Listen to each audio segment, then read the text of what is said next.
that balance between having these rich PvE adventures while having the possibility of PvE encounters, that is what Sea of Thieves is.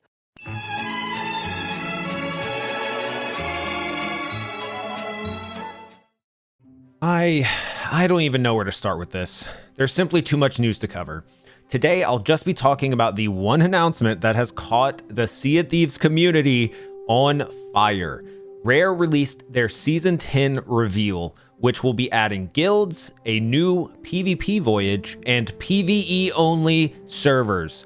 I am actually not kidding. This is not a drill, despite previously saying that this is a move they'd never, ever make. They seemingly have just changed their stance on it. You assuredly already know my thoughts on this, but I'm going to do my best to succinctly break down why I think that, despite being a good business decision, this is very bad news for the Sea of Thieves community at large and the future of the game. Just know that while I obviously have a lot of critiques coming up, I'm only speaking about the broader scope of the game as a whole.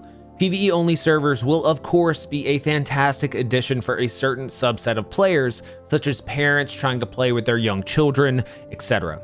So, if you missed the reveal, the game will now be split into two pieces: Safer Seas and High Seas. High Seas is the normal adventure mode that we have now. Nothing has changed there. The new Safer Seas is essentially a private server for just you and your crew, which in itself is fine, except for the fact that you can actually earn rep and gold. The trade-off for this safe passage, however, is that you will earn rep and gold 70% slower than you would on the High Seas. Your levels are capped at 40, meaning you cannot reach Pirate Legend without risking PvP. No Athena faction, no Reaper faction, no Hourglass, no Captaincy, no guilds, no emissary bonuses, or gold and glory events. So you can totally see what Rare is attempting to do here, incentivizing players to join the High Seas for all the extra features after they've prepared themselves thoroughly on Safer Seas. On paper, that's honestly pretty smart, except for the fact that this is the Sea of Thieves community that we're talking about. People who hate PvP in SOT really hate PvP. They are entrenched in this belief and have been for literal years. They've been calling for PvE-only servers non-stop since the release of the game in 2018. The people this is appealing to just want to play pirate with their friends without being bothered by anyone. They couldn't care less about Pirate Legends, guilds, Hourglass, or whatever else the game has to offer. And I really believe Rare's attempt at restricting them at the cost of safety is actually going to have the opposite effect.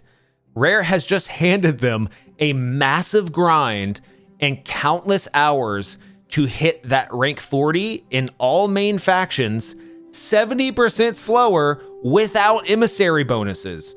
Don't forget, private servers also mean that players won't be exposed to friendly crews either. And it's those encounters that I think really make this game shine. Rare probably believes people will change modes after hitting the level cap, but my guess is that these players will actively refuse to join PvP after years of claiming that they don't want a PvP and just play Safer Seas only until they get bored and just move on to the next game. What's so wrong with just playing pirate with your friends, you might ask? I want to be very clear here. If that's how you want to experience this game, there's absolutely nothing wrong with that. The issues I'm talking about in this video are directed at the effects that this change would have on the shared world experience for the rest of the player base. This new mode is an attempt to better tutorialize the game in lieu of the arguably abysmal maiden voyage. But after the massive amount of hours required to hit that level cap of 40, the small percentage of players that actually make it to the High Seas will be bringing along some of the worst gameplay habits and zero situational awareness, which will have been left completely unchecked until that point. That's the core loop of Sea of Thieves. You sail, you sink, and you learn. Except the learning part doesn't really work when you've grown accustomed to a safe, tailored experience over potentially hundreds of hours. Oh, right. Upon joining High Seas, you're also greeted with potentially toxic crews, shoot-on-sight players, cheaters, and our good old pal Hitreg. This will be the new player experience moving forward. Upon reaching the High Seas, it'll forever be compared to the nice, safe PvE bubble they are no longer allowed to play in. Not only new players, but I expect a large exodus of existing players who meet these requirements to move over to the safer seas as well. I really hope I'm wrong, but I'm kind of scared that the High Seas might feel emptier than ever after this. I'll admit, it is a clever implementation, but if they really are insisting on this, I'd much rather see the level cap be lowered to like 15 or 20, considering how long that grind is extended. Look, I'll admit, as a creator, this will probably be great for viewership. Lots of new people playing the game, and those who don't want to participate in PvP will be curious to watch those that do. Guide videos will probably be getting lots of clicks as well, but did you know you can do both of those very things right here? Watch me sweat it out in PvP at twitch.tv/blurbs, or check out my massive PvP tips playlist in the description.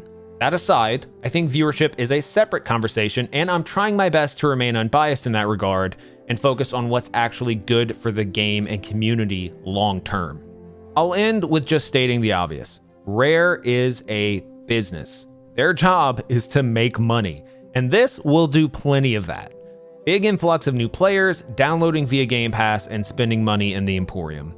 This could potentially give Rare more resources to better flesh out and fix the game moving forward. But again, my primary issue is Rare killing the true shared world experience and potentially the long-term health of Sea of Thieves community. The new Safer Seas will be setting distorted expectations for every new player joining the game, and if they do end up joining the High Seas, their experiences will forever be compared to the safe mode that they started in.